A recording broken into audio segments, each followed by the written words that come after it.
Today's show is sponsored by DVCBuyResale.com. DVCBuyResale.com is a great place to buy or sell your Disney Vacation Club membership.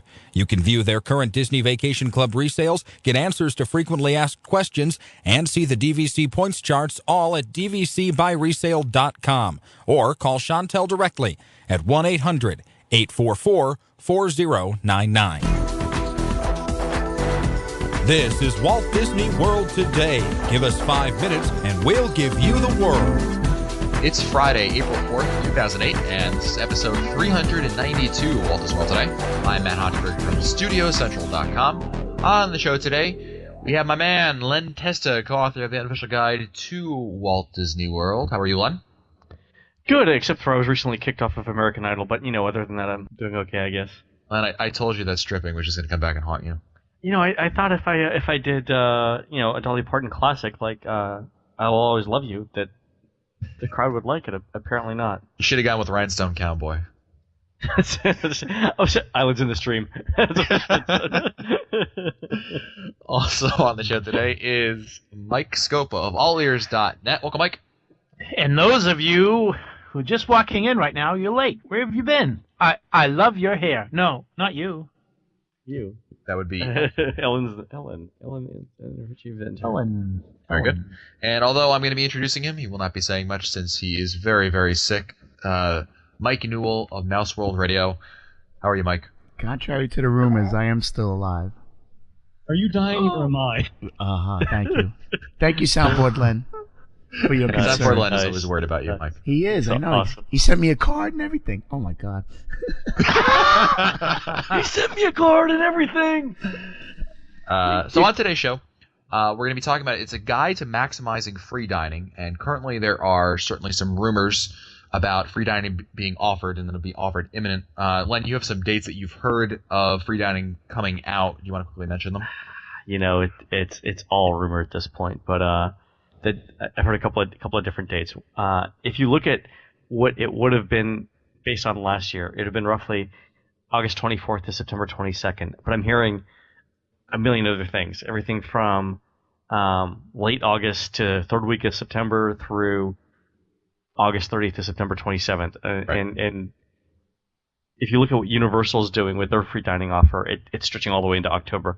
My guess is that Disney hasn't made up their mind yet, but probably the decision will be made tomorrow because they do have to get promotional material out to their... You mean today? Today. Yeah, sorry. Yep, sorry. I know I screwed that up because we record every show on the day that it comes out. Exactly. We wait until 1 minute after midnight. Anyway. Anyway, I mean, there's no confirmed dates, but generally it'll be if it's going to come out, it'll probably be late August-ish to sometime in September. Yeah, like last week of August to like third week of September is really what I'm sort of looking for there. But really, I mean, a lot of it's going to depend on what Disney thinks the economy is doing, yep, and what Universal's doing. So the interesting thing will be when you get the dates. If it's about what it was last year, then Disney's thinking the economy is going to be about what it was last year. But if the dates are really expanded, it means that Disney's either concerned about hotel bookings or they're concerned about the Universal free dining offer. So it'll be interesting to see. Well, the purpose of the show really is so that we could focus on if and when it is offered to maximize it, because free dining is a great deal certainly for a lot of people if you can swing going down that time of the year because you get the dining plan for free. Keep in mind that you have to get a Magic Your Way package. And we don't know if it'll be offered to annual pass holders because obviously, as you know, there's now a dining package for annual pass holders. But regardless of any of that, let's talk mostly about how to maximize the value of it, because although it is free, you want to definitely get the most out of it, because the more you get out of it, the more money you're saving overall on your trip. It's like saying the more stuff you buy on sale, the more money you save. Well, where did you come up with that? Well, because you want to maximize its value. That's all I'm saying. So you want to eat as much food as you possibly can to get your money's worth? Is that what you're saying? Even though you're not spending a cent. Well, you are spending more money because you have to get a Magic Your Way package of some sort. Oh Lord. Anyway, maximizing free dining then. So here, I mean, there are a couple of ways you can look at it. One is you can try and order the most expensive thing on the menu. The other thing you could do is look to get into the best restaurants, and those aren't necessarily always the same thing. Right. One of the things I like, when you mentioned the best restaurants, Len, free dining. I did free dining in 2006, and one of the things that I really liked about it was that it gave me an opportunity to go to some of the higher priced restaurants and try some stuff out that I might not have, because out of fear that I'd be wasting my money. Right. I know that I had tried when I was down there on free dining. I went to a number of different restaurants. I believe Jico, the first time I think I had tried that out, and a couple other restaurants. So it is a good opportunity for that.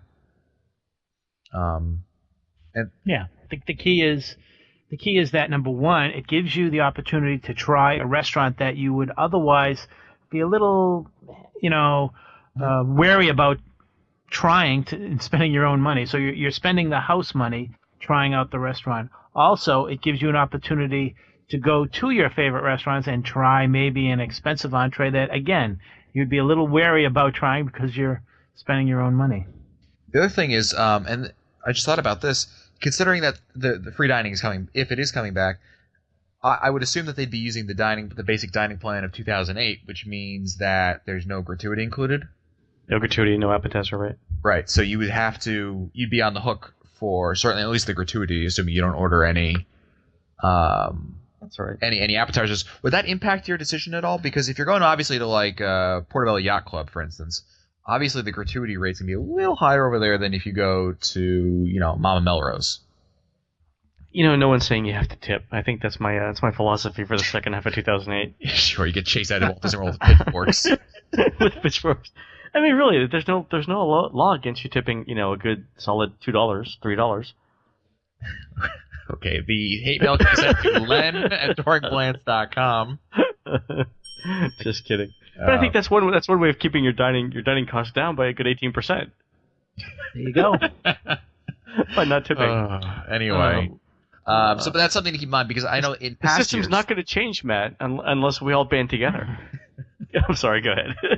In past years, when free dining's been offered, because it's been offered the past 3 years, in 2005, 2006, 2007, those were all free dining periods where gratuity and an appetizer were included. This will be a little bit different this year. Mm-hmm. Obviously, even though it's still free, the value of it compared to the past couple of years is diminished, because you're obviously not getting the appetizer or that. Right. Let me ask you this, Scopa, would this influence you to go down for it if it's offered? Let's say it's offered to you. Considering the new dining plan that they're offering, is it as good of, is it enough of value for you to say, hey, I might consider a trip? I'd have to look at the difference between the rack rates I'd be paying for the package, right, and the difference between that and the annual pass discount that I could get for the room. I think that would play a part in my decision. The other thing is that I guess it would play a part in my decision if I learned about it in time enough to make ADRs at my favorite restaurants. One of the problems with free dining, and this is a problem, is that all the restaurants get scooped up so quickly. Yeah, it's important that you mentioned that, Mike, because one of the things that I don't like about free dining is that it requires a lot of planning, and when I say planning, it's got to be advanced planning. If you're interested in free dining, I mean, you literally have to be picking up the phone now and making reservations for a potential trip, because of how crowded. You certainly cannot get to the point where you just show up at Walt Disney World in September and go there expecting to use your dining credits, because the only place you'll be able to use it at is like Nine Dragons. We all now know. Newell's gonna scoop up all those. Yeah, those are gone. So forget about that. Yeah. I mean, it requires a lot of planning, and for some people that it's tough, right? Yeah, they don't like it. They just don't want to deal with it, because you have to you have to make all your ADRs. And not only that, you're making now your ADRs. Now you're locked into certain things. If you're in the parks and you have your ADR coming up in 20 minutes, but you really want to go do something else, or whatever, you lose your reservation, or you give up on your plans you really wanted to do. You know what I mean? It's so let's do this. Let's go over what are the best sit down restaurants that you could get using the dining plan. I'm not talking about like bulk food or anything like that. I mean, obviously you could eat whatever you want on a buffet and sit there like Matt does from 4 to 9 o'clock. That's a good point. And certainly I think we're going to talk about one service credit meals, because we've often said that it's a waste to use 2 table service credits on so any is restaurants. You know, and the thing is if you look at the restaurants that are and how they're rated in the unofficial guide, the highest rated ones tend to be the 2 restaurant credits, with the exception of Le Cellier, which is actually the highest rated single credit restaurant. But then, you know, Tokyo Dining is really ranked high, and that's a single credit. Oh, really? Yeah, Now Tokyo that's Dining. if you're going into the building, it's the one on the right, not like Tepanito, right? It's the one at the top of the stairs, right? Top of the stairs, right? Yeah. Okay, gotcha. So Tokyo Dining is. Then I guess we're talking about theme park restaurants, right? Because there's like things like places like Beaches and Cream and that are also highly rated. The Plaza actually which is a counter service, or it's a sit down. You can get reservations there. Yeah. That's also very highly rated, but really that's more sandwiches. The next one is Yacht Club Galley. Mhm. Beer Garden is rated right at 90%. Rose and Crown Pub. That's interesting. Kona Cafe. Boma. Go ahead. Len, this brings up a question. When you mentioned Beer Garden and now Boma, for 1 table service credits, are you getting more out of your value, so to speak, by going to a buffet because you don't have to worry about there being no appetizer because you can get whatever you want? Yeah, that's actually a great point. We used to say that buffets weren't worth the money, but seeing as how you can get such a larger selection of food, I think buffets actually might make a little bit more sense now. Yeah, I mean, I think that's actually a great tip. Yeah, you might even say character meals too, because character meals are always a little bit more expensive than the non-character meals because you're paying for the characters. Yeah, that's right. By the way, Len, that was copyright StudioCentral.com 2008. All rights reserved. Exactly. Ding. But that's a good point, Scopy. Never mind just the buffet, but a character meal. You know, if you want to go to like Chef Mickey's is 1 credit, right? Yep. Chef Mickey's, Crystal Palace, those kind of places you might now makes a little more sense to go to. I mean, Beer Garden is we've talked a lot about how much we enjoy Beer Garden, but certainly Beer Garden isn't one of the more expensive restaurants out there, and for that one I would prefer to pay with cash and use my table service credit for like a Crystal Palace or something like that. That is a good point about some of the highly rated restaurants. What's the most highly rated restaurant in Animal Kingdom, Len? That's a 1 table service credit. In the Animal Kingdom? Well, there's only one. Many. There's only the Yak and Yeti, right? Yeah. Well, they have Rainforest. Rainforest on this? Well, we're not mentioning that one. But the Tusker House, right? Oh, Tusker. Yeah, that's right. It's the breakfast. Let me see. Where is that ranked? Hold on 1 second. Tusker House. That's let's see. Tusker. 88%. Yeah, that's it's definitely above average. Yeah, so I mean, this is good opportunities for you to try out, like we mentioned, some new restaurants. I haven't eaten at Tusker House since it got switched over. I still haven't been to Yak and Yeti yet, so. Well, actually, I mean, Tusker House retained some of the older menu, and the older menu was pretty good. Yeah, so Tusker House is an option. Yak and Yeti actually, I think, is even higher rated than Tusker House. How does Coral Reef come in, Len? Coral Reef. Actually, you know, it's funny because I've heard we're gonna eat there in May, Matt. I'm gonna make reservations for us there. Sweet. Coral Reef is 75% thumbs up, which is, let me see what it was last year's book. You know, the interesting thing, I think, Scopa, were you there when we were at the Animal Kingdom Lodge when we had 2 people come up to us and say that we underrated the Coral Reef? Possibly. It's actually all the trips just mold into one big. It's actually gone up about 5 percentage points over the last year. So, Matt, and Newell, if you're still on, we're gonna eat there in our May trip. Scopa, you know, if you want to come along. Come on, Mike. That's a big decision week for a certain appendage of mine. All right. Well, and if your knee's okay too, then let me know. Too bad that show's in the can. Oh well. Oh well. Here's the interesting thing, though. So I think we've gone over like all the big restaurants that are rated above average, but you know we can just summarize them real quick. I want to talk a little bit about the counter service, but before we do, so character meals. 1900 Park Fare is above average. Liberty Tree Tavern. Yes. Cinderella's Royal Table above average. Isn't that 2 table service though? Wow. Yeah, I think it is. Narcoossee's also 2 table service. Bistro de Paris. Tepanita. Princess meal at Akershus. Americas. Let's see. That's acre shoes. It's right at. It's actually a little bit below average. 76%. Yeah. It's roughly what Coral Reef is actually. The other thing.